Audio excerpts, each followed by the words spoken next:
पियारी चुनरिया साड़ी लेलन लक्ष्मी के रूप है जगदम्बे भवानी। तो हेलो गाइस, कैसे हो? आशा करता हूँ सब अच्छे होंगे। तो गाइस इधर अभी मम्मी देख सकते हैं कुछ तोड़ रही है।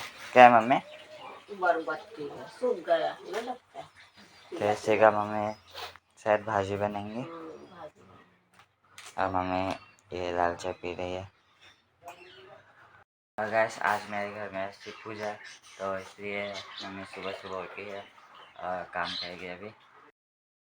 तो गाइस प्लान तो मैं कल लगा नहीं पाया था तो अभी ऐसे ही रखा हुआ है। आज टाइम मिलने से लगा दूंगा। और इधर देखिए मैंने इधर कारपेट लगाया अपने टेबल पे और इधर सामान था तो वैसे ही मैंने रख दिया वापस से। तो कैसा लगा? वैसे ये इसका रंग भी चला गया थोड़ा बहुत तो अच्छा ही है, दिख तो अच्छा रहा।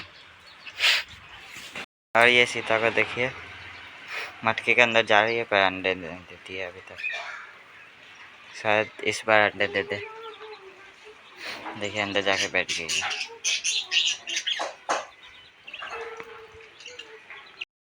इधर मम्मी अभी चूरमा भूज रही है और उन दोनों को देख सकते हैं, वो उधर देखिए बाल्टी में पानी रखा है उसी से नहा रही है। वो जो पूरा लेतरा कर दिया है टब वाला पानी।